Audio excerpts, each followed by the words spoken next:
Amén. Bienvenidos, hermanos, hermanas. Dios les bendiga. Qué bendición poder estar reunidos nuevamente acá. Como acaba de decirlo nuestro hermano Jorge, pues cada año he estado en algunos de estos cultos de día de semana y es una bendición poderles saludar de nuevo.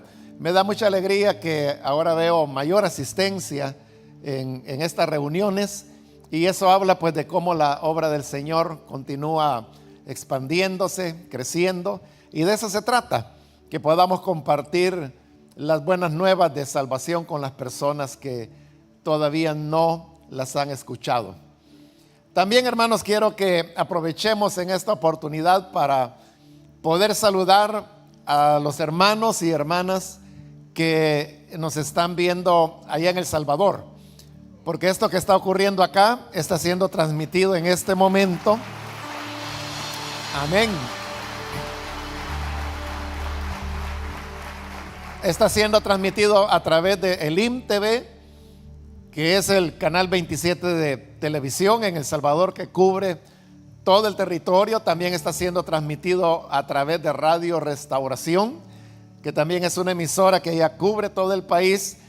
Y también tenemos las otras emisoras como la Estación de la Palabra, la otra emisora que se llama Radio Gospel en el occidente del país, Plenitud Radio, y en el oriente del país también se llama Radio Restauración. Y además de eso, también a través de las redes estamos enviando esta señal. Así que saludamos a nuestros hermanos y hermanas que nos oyen allá en El Salvador en esta ocasión, desde aquí de Reseda, California.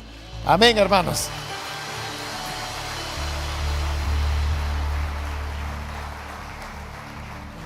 Bien, quiero invitarles ahora, hermanos, a leer la palabra del Señor, y para eso vamos a abrir la Biblia en el Evangelio de Mateo. Busquemos el capítulo número 12.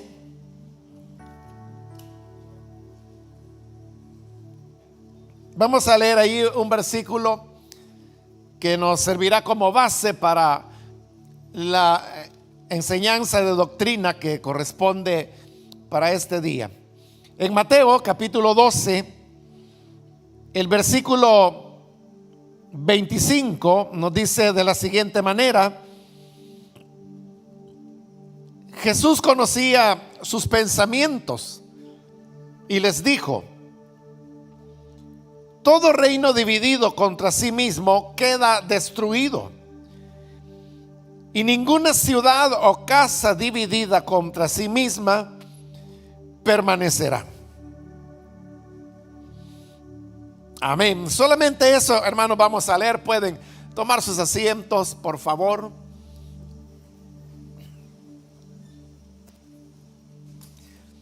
Hermanos, este día, usted sabe, es un día de estudio de doctrina básica, y el tema que corresponde para esta ocasión es la divinidad de el Señor Jesús, o la divinidad de Cristo, como se le titula en el manual de doctrinas a esta enseñanza. Este tema, hermanos, tiene que ver con relación a la naturaleza del Señor Jesús. Cuando Él comenzó su ministerio, como lo dice el Evangelio de Lucas, más o menos como los 30 años de edad, las personas no sabían quién era Jesús. Pero Él comenzó primero a manifestarse en las sinagogas. De repente en las sinagogas había alguna persona enferma, Él la sanaba, y esto hizo que otros trajeran a sus enfermos.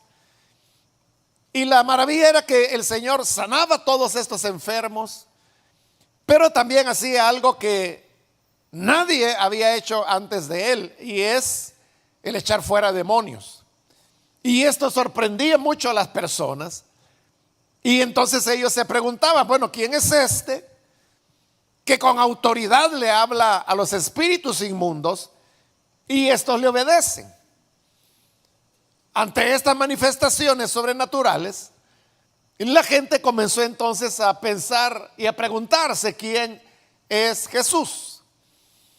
Algunos pensaron que él era un profeta, alguien así como al estilo de Elías, de Eliseo, y que ahora había aparecido un nuevo profeta y que por eso él enseñaba y hacía las obras que él hacía cada día.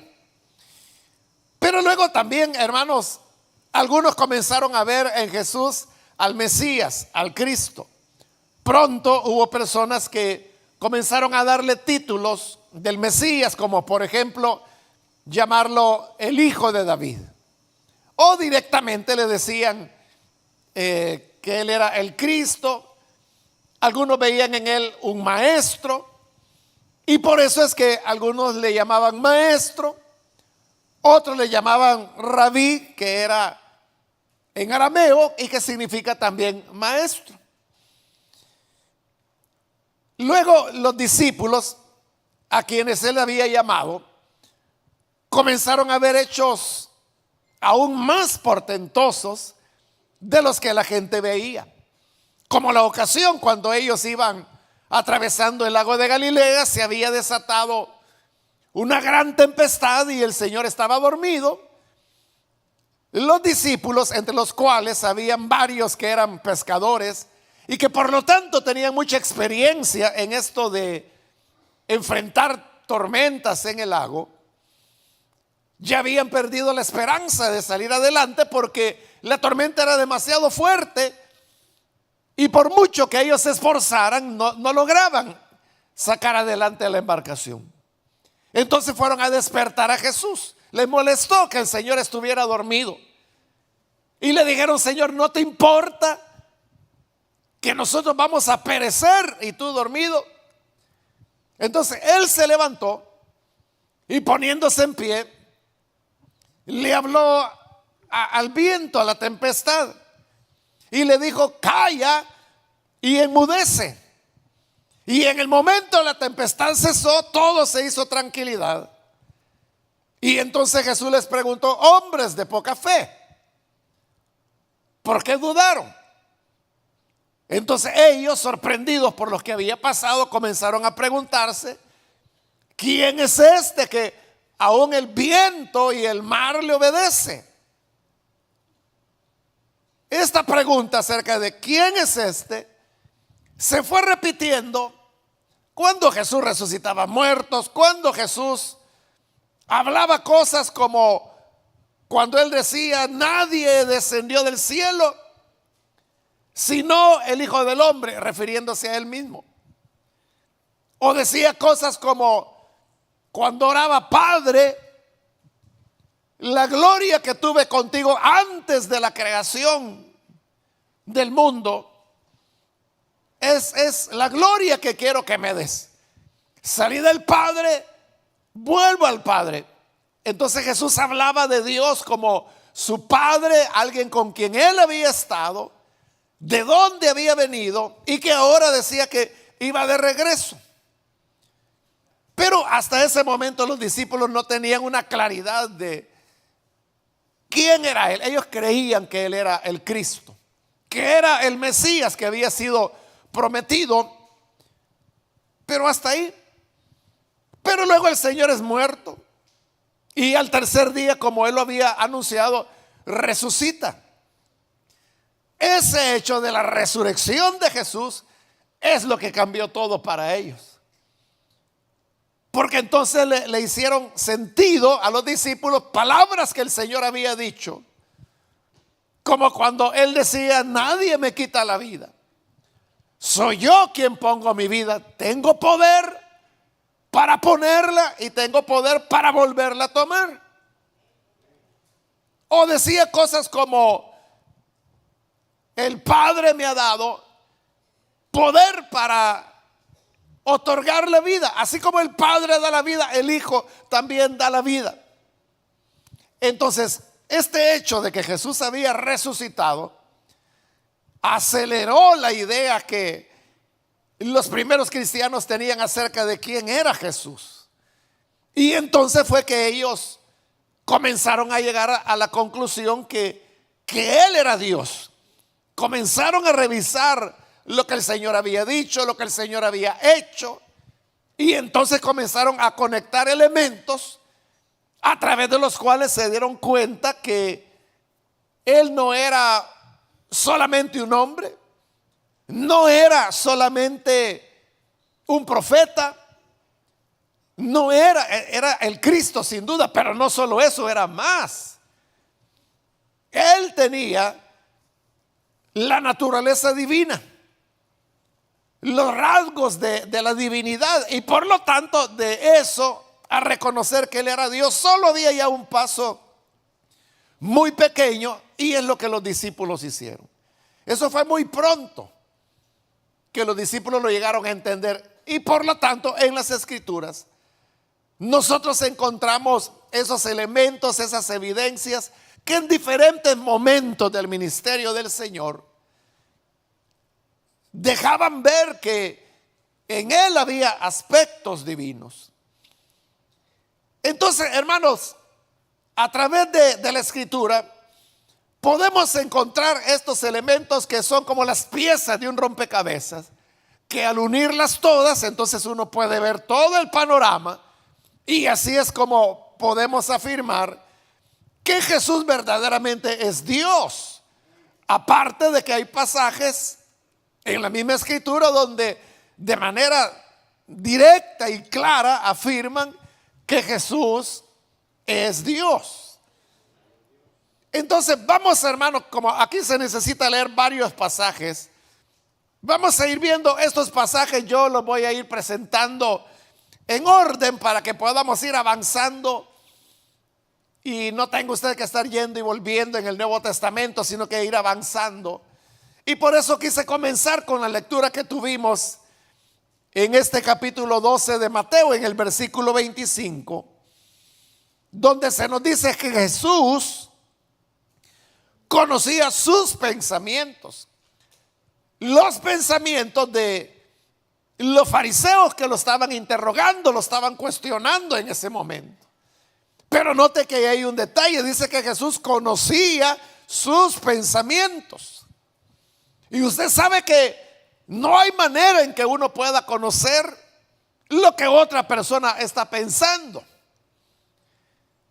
Pero esa cualidad de conocer lo secreto, de conocer lo que alguien piensa, es la cualidad que se llama omnisciencia, que significa que uno lo conoce todo, incluso lo que las personas estaban pensando. Y ahí se nos dice directamente que el Señor conocía sus pensamientos. Por lo tanto, podemos decir que el Señor Jesús tenía omnisciencia. Pero la omnisciencia es una cualidad de Dios. Le pertenece solamente a Dios.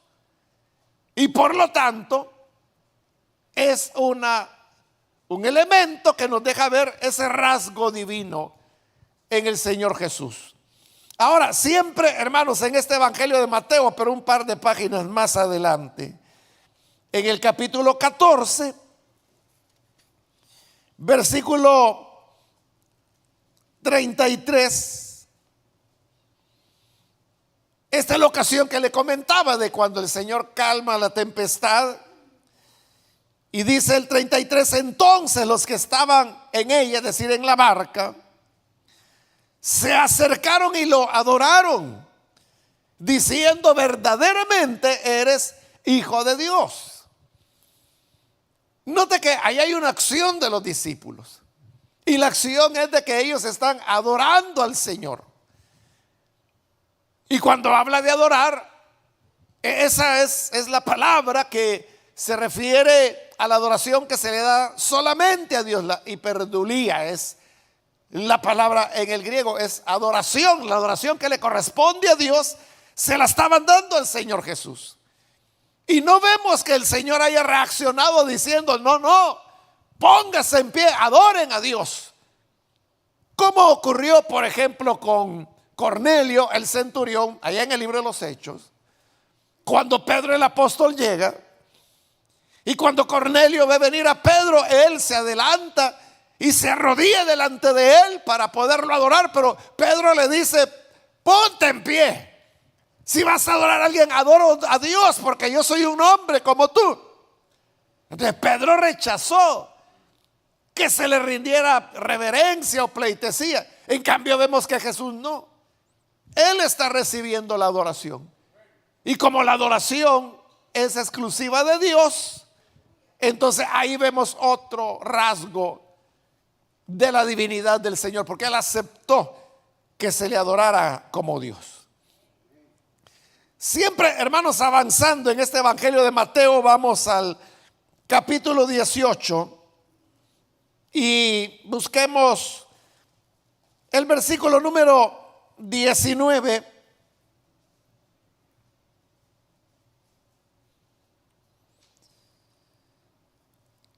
Mateo 18, 19 dice: otra vez os digo que si dos de vosotros se ponen de acuerdo en la tierra acerca de cualquier cosa que pidan, les será hecho por mi Padre que está en los cielos. Es el Señor el que está hablando.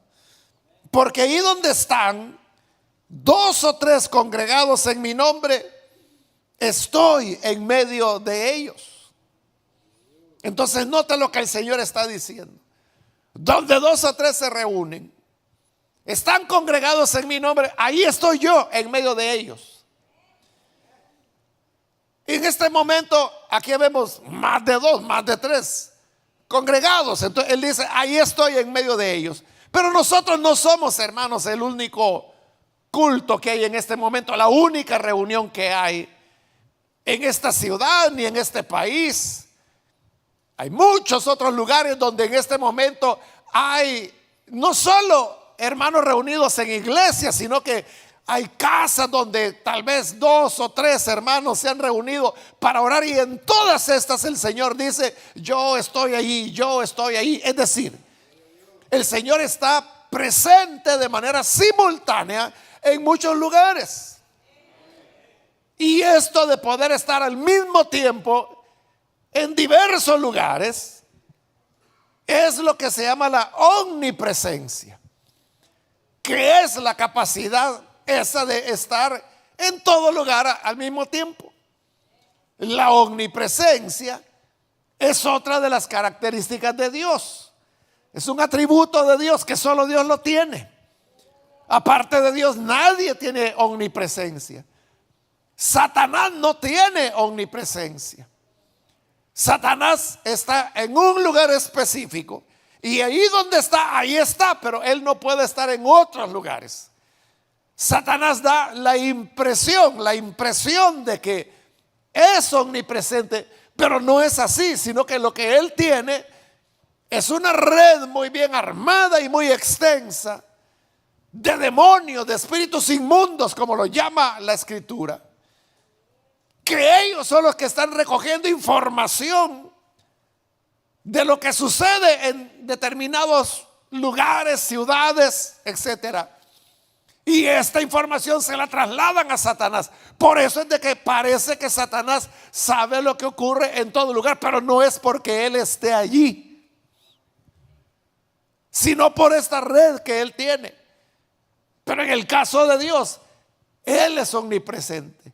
Pero cuando el Señor dice: donde hayan dos o tres congregados en mi nombre, ahí estoy yo en medio de ellos, está hablando de omnipresencia. Y por lo tanto esa es otra cualidad que ya vimos que, sumada a la omnisciencia que vimos anteriormente, entonces Jesús está acumulando características, atributos que le corresponden a Dios. Y esto es lo que nos lleva a la conclusión de que Él verdaderamente es Dios. Avancemos más, hermanos, en este evangelio de Mateo. Vayamos al final, al capítulo 28, y ahí vamos a encontrar otro atributo de Jesús. Veamos en primer lugar el versículo 9, donde dice, aquí es cuando el Señor ha resucitado, Jesús le salió al encuentro a las mujeres y las saludó. Entonces ellas se acercaron, abrazaron sus pies y lo adoraron. Otra vez, así como los discípulos en la barca lo adoraron, hoy aquí son las mujeres que lo están adorando. Y de nuevo no vemos que el Señor rechace la adoración que le están brindando, sino que al contrario les dice: no teman, vayan, lleven la buena noticia a mis hermanos. No les reprocha que le adoran. Entonces dijimos que solo Dios es digno de adoración, y Jesús aceptó que lo adoraran a él.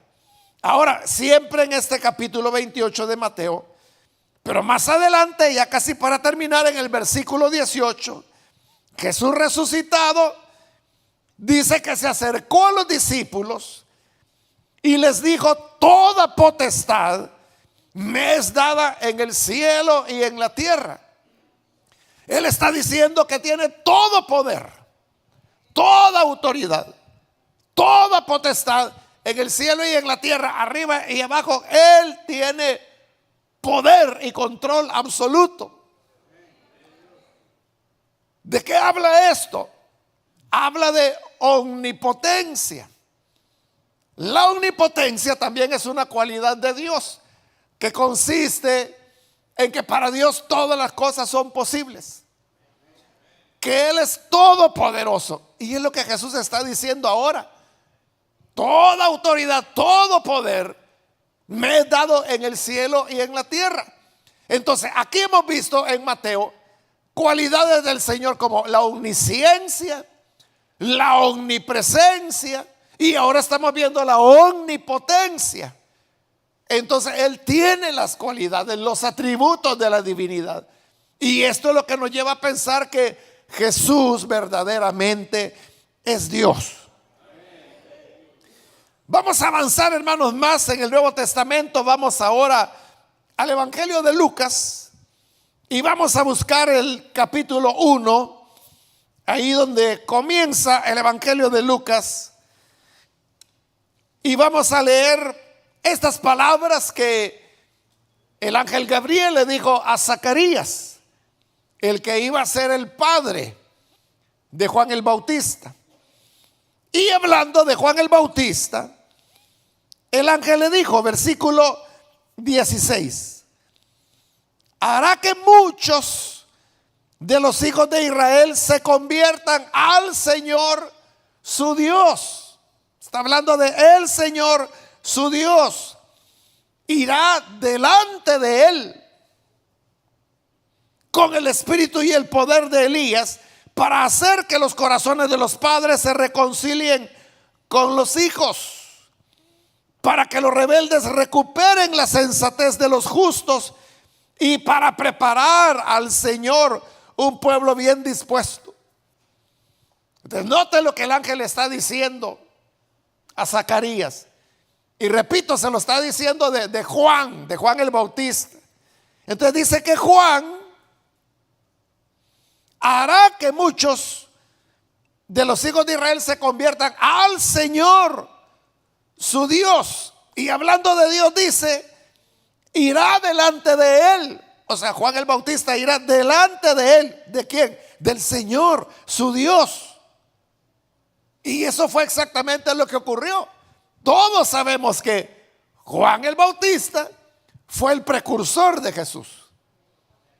Fue Juan el Bautista el que preparó un grupo de personas que eran los discípulos de Juan y que luego se convierten en discípulos de Jesús. Porque Juan se los dice. Les dice, miren, hablando de Jesús, él es de quien yo había dicho que yo bautizo en agua, pero este es el que bautiza con fuego. ¿Se recuerdan cuando les dije que detrás de mí venía alguien más grande que yo no era capaz ni siquiera de desatar la correa de sus sandalias? Pues es este.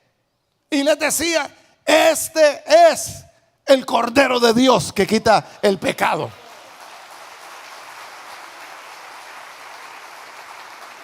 Entonces, Juan el Bautista fue el precursor. Él venía adelante Pero el ángel lo que dijo fue: irá adelante del Señor su Dios. ¿De quién era el que venía detrás de Juan? Dice: el Señor su Dios. De manera indirecta, pero lo está diciendo, que el que venía detrás, que es el Señor Jesús, era el Señor y Dios, que le está dando el nombre de Dios, le está atribuyendo divinidad al Señor Jesucristo. Siempre en este evangelio de Lucas, pero en el capítulo 2, vamos al capítulo 7. Es al capítulo 7.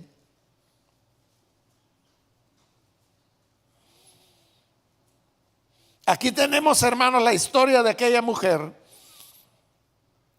que vino a lavar los pies del Señor con sus lágrimas, se los secó con sus cabellos, lo ungió con perfume. Entonces dice el versículo 48: y a la mujer le dijo: tus pecados te son perdonados.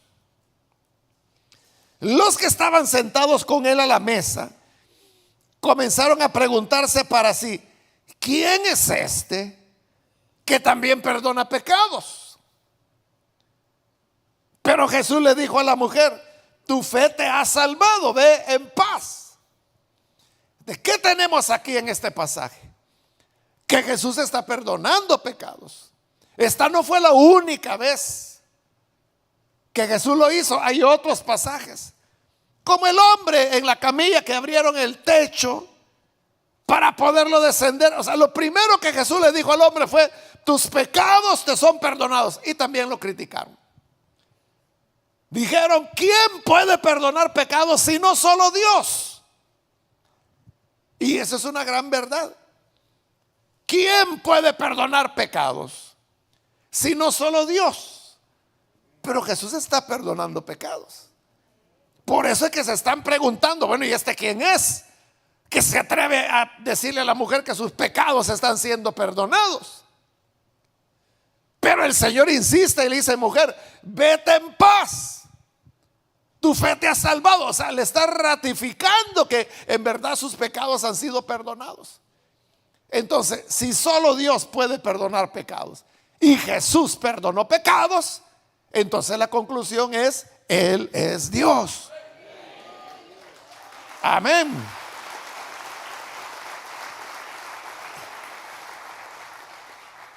Avancemos más, hermanos, y vamos ahora al Evangelio de Juan, capítulo 1.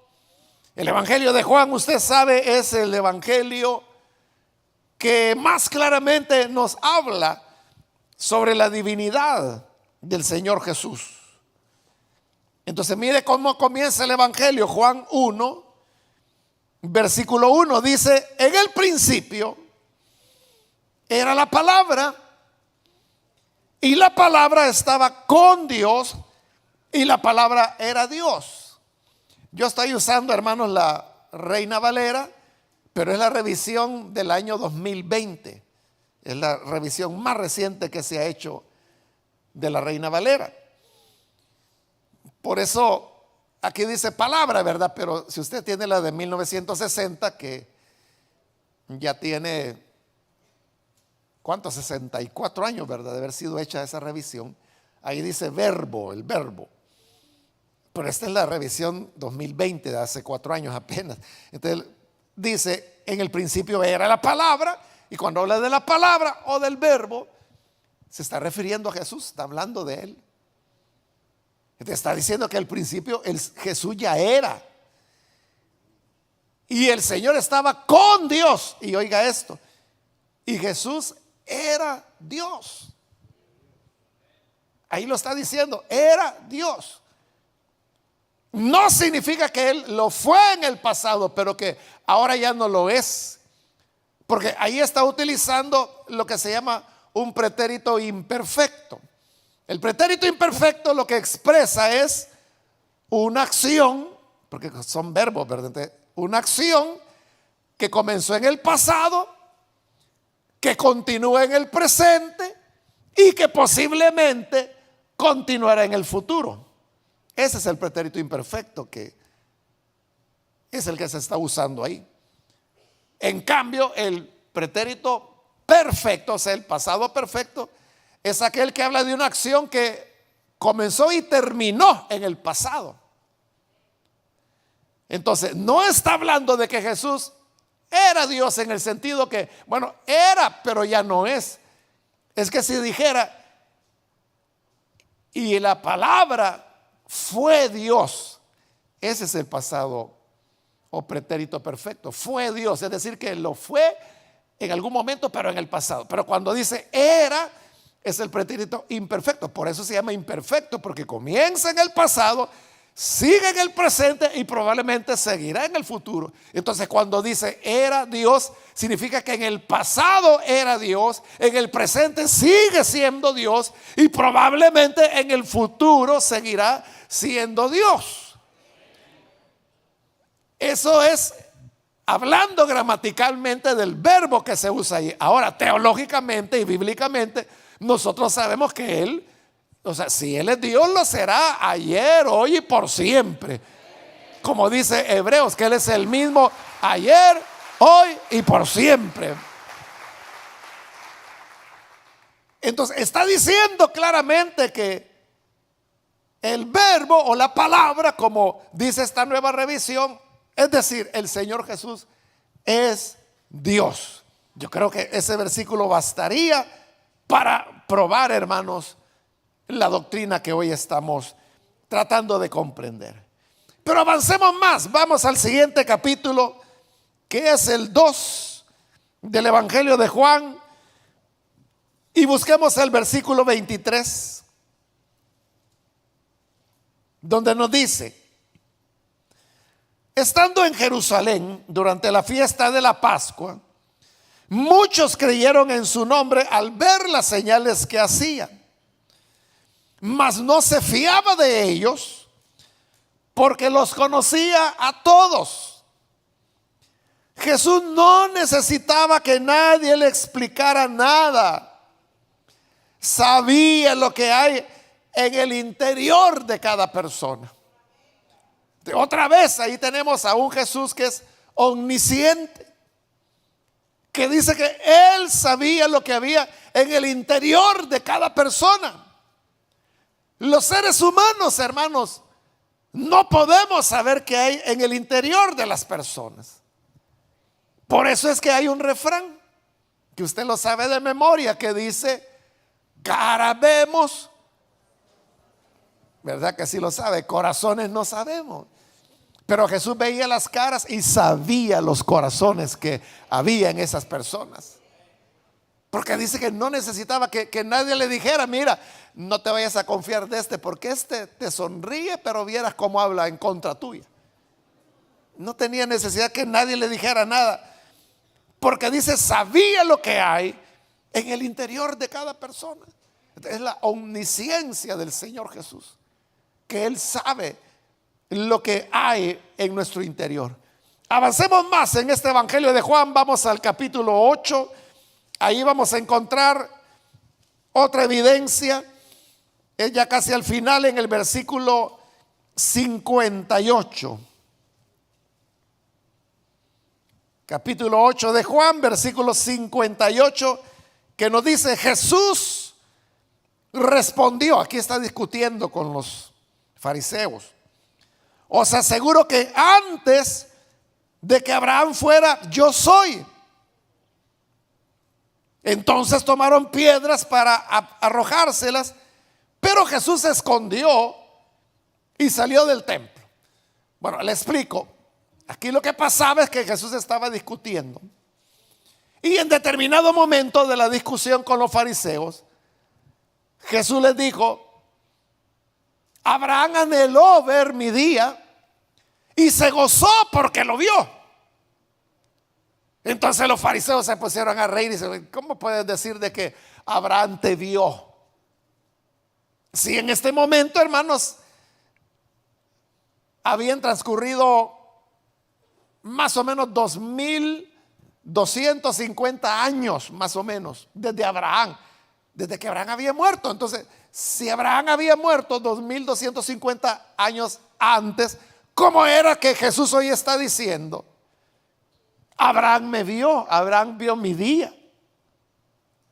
Y le dijeron: si tú no tienes ni siquiera 30 años.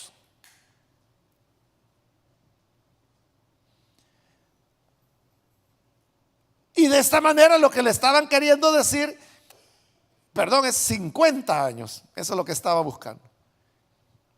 Ahí le dicen: tú aún no tienes 50 años. Y recuerde que Jesús tenía 30. Entonces, pero ellos exagerando: si no ha llegado ni a los 50, ¿cómo podría Abraham haberte visto si tú naciste ayer? Y ahí es cuando Jesús le responde: os aseguro que antes que Abraham fuera, yo soy. Pero note lo que Jesús está diciendo: antes que Abraham fuera, yo soy. O sea, lo correcto hubiera sido gramaticalmente que él dijera: antes que Abraham fuera, yo era, o yo ya era. Pero no, lo que él está diciendo es: antes que Abraham fuera, yo soy. ¿De qué es lo serio ahí? Que cuando él dice yo soy, él está utilizando el nombre de Dios. Porque se recuerda cuando allá en el monte Sinaí, en la zarza ardiente, el Señor se le presenta a Moisés y le dice: mira, tú vas a ir y vas a sacar a mi pueblo de la esclavitud de Egipto. Y Moisés dice: no, yo no voy. Si yo ni siquiera sé cómo te llamas. Y si yo llego allá para hablar con los ancianos del pueblo, ellos me van a preguntar: mira, ¿y cómo se llama el Dios que te envió? Y yo ni sé cómo tú te llamas. Y Jesús dijo: bueno, pues te voy a decir ya cómo me llamo. Yo me llamo, le dice, yo soy. Así que cuando vayas, diles: yo soy, dice que los va a sacar de la esclavitud de Egipto. De yo soy es el nombre de Dios. Y es lo que Jesús está haciendo acá cuando dice: antes que Abraham fuera, yo soy. Te está tomando el nombre de Dios para él. Y eso, hermano, los judíos lo entendieron perfectamente. Lo entendieron tan bien que por eso es que dice el versículo 59 que tomaron piedras para arrojárselas. Y dice que Jesús tuvo que esconderse e irse del templo, si no lo matan. Pero ¿a quién lapidaban? ¿A quién mataban a pedradas? A los que acusaban de blasfemia. Entonces, para ellos era una blasfemia que Jesús estuviera tomando el nombre de Dios para él. Entonces, note, el Señor, él no está diciendo soy Dios, ¿verdad? Pero al tomar el nombre de Dios, al decir yo soy, es que está haciendo suyo el nombre de Dios. Y le digo, lo entendieron también, que por eso lo querían apedrear. Si el Señor no se escapa, no hubiera muerto crucificado, sino que apedreado. Pero como tenían que cumplirse las escrituras, logró esconderse y escapar. Avancemos ahora al capítulo 10, hermanos, siempre del Evangelio de Juan. Y vean lo que dice el versículo 30. Otra vez el Señor está discutiendo con los religiosos de la época. Y le dice en el 30: el Padre y yo uno somos.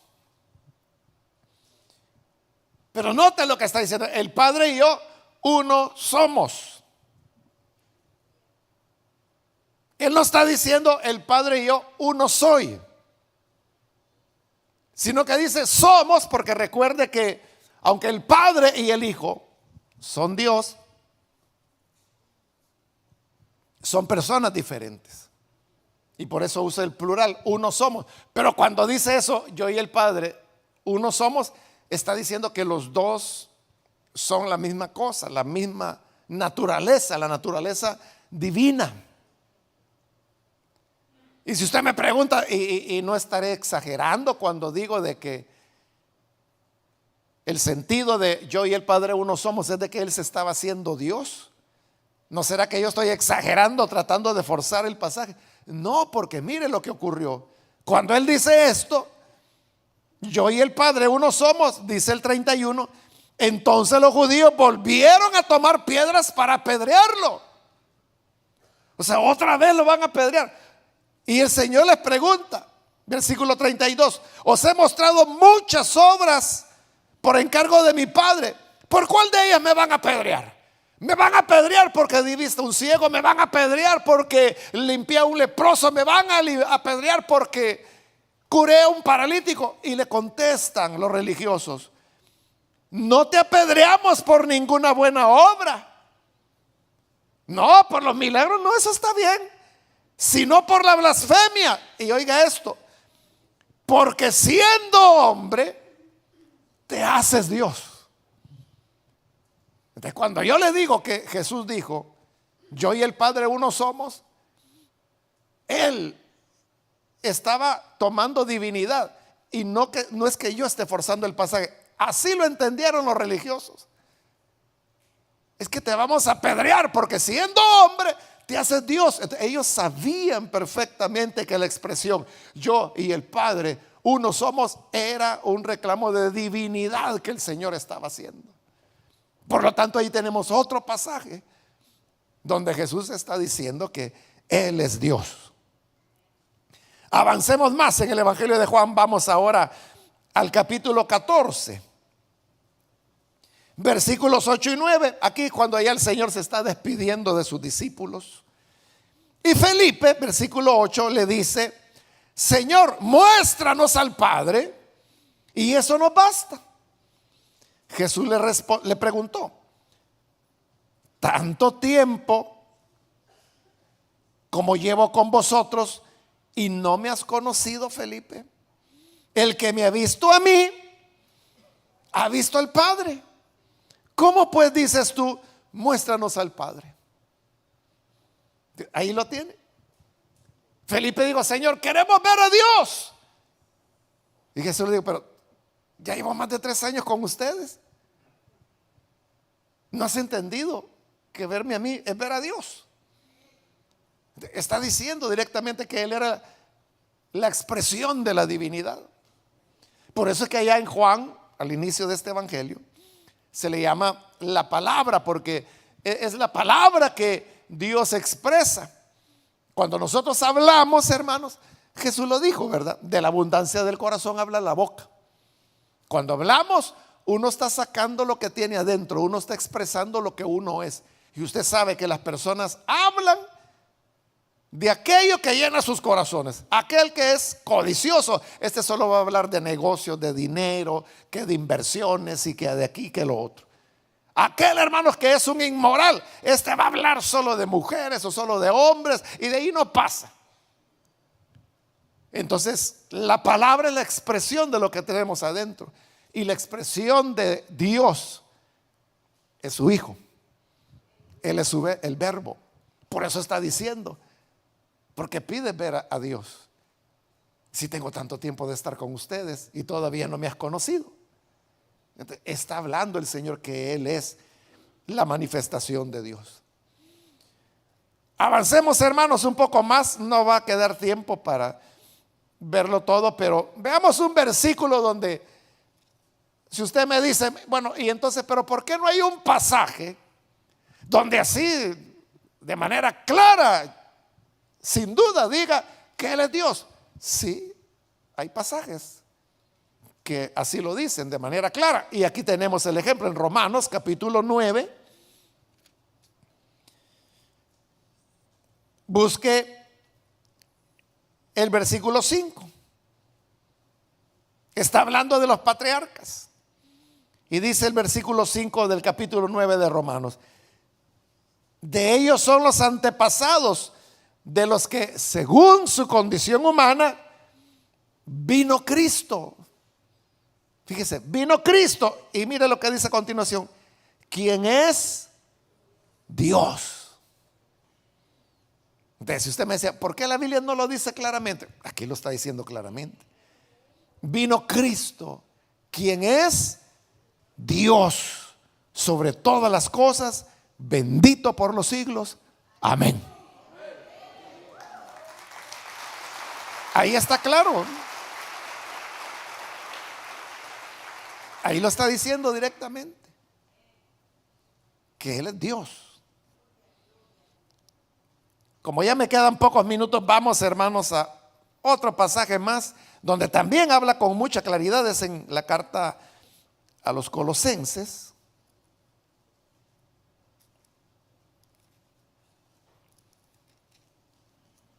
El capítulo número 1.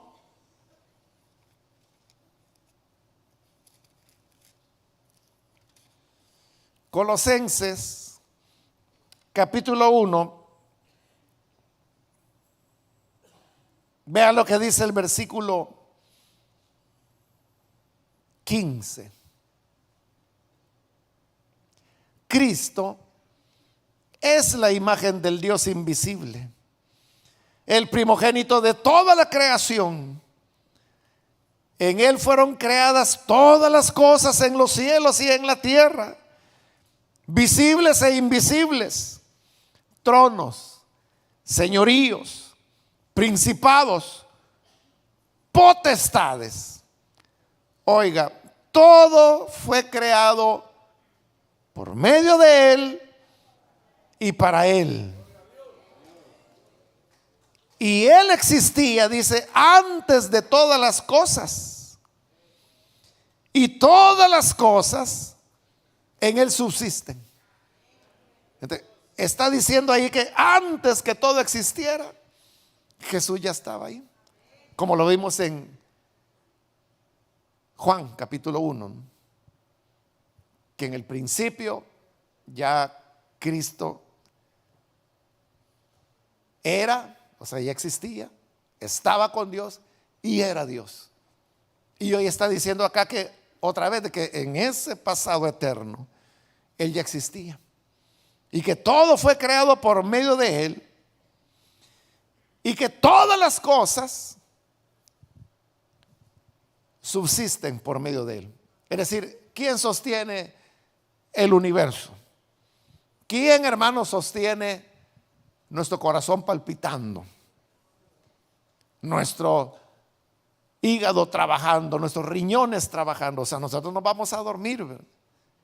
Y el corazón sigue palpitando, nuestro cerebro sigue en actividad. O sea, ¿quién sostiene eso? ¿Quién hace, hermanos, que las flores sigan creciendo, que los ríos sigan corriendo, que el mar continúe con sus corrientes?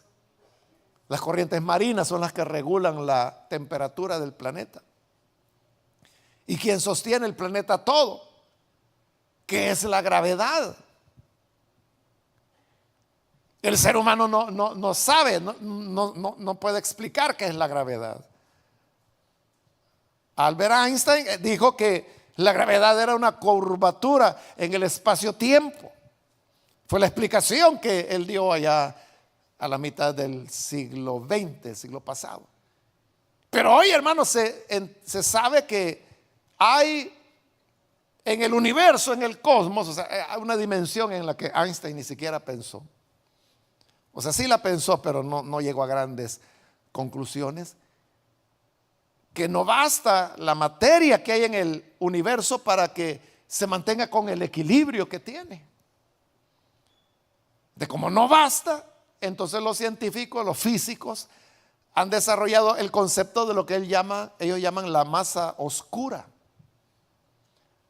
Porque ellos dicen, tiene que haber algo más que sostenga el universo, que sostenga las galaxias, que sostenga los cúmulos galácticos moviéndose, porque todo en el universo se mueve, todo gira alrededor de algo.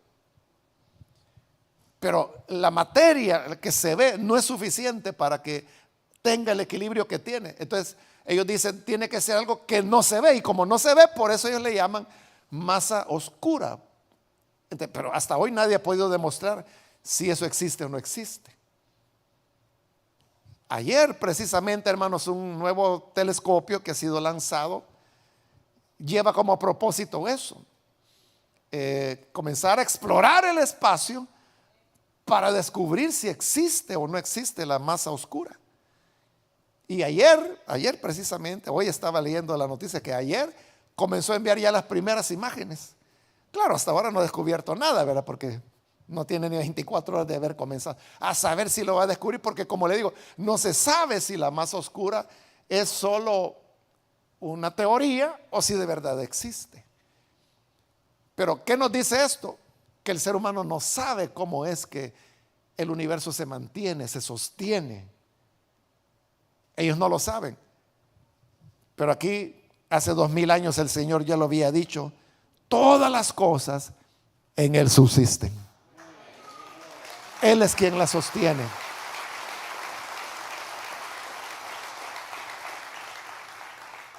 Hermanos, hay muchos más pasajes que podríamos continuar viendo, pero yo creo que con los mencionados queda bastante en evidencia quién es Jesús. Entonces, Jesús es Dios, pero también está la otra verdad, y es que Jesús es hombre.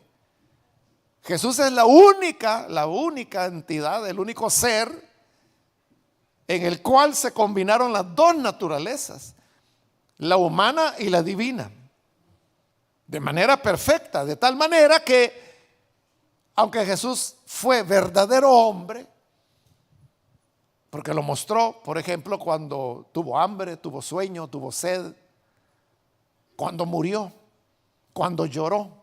O sea, todos estos son rasgos humanos de Jesús. Pero tiene también la otra naturaleza, la divina, lo que hemos visto. Porque aquí yo me he enfocado en lo divino, porque ese es el tema, ¿no? Pero esto no tiene que hacernos olvidar, hermanos, que Jesús también fue hombre, y como hombre nació de una mujer, como nacemos todos los seres humanos.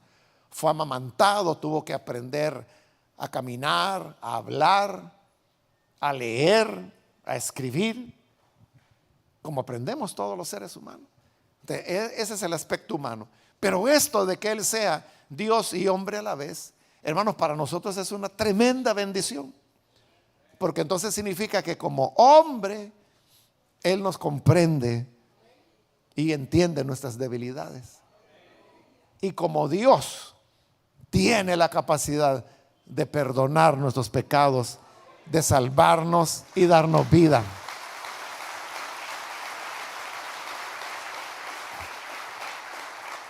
Por eso es que el libro de Hebreos dice que tal Salvador nos convenía.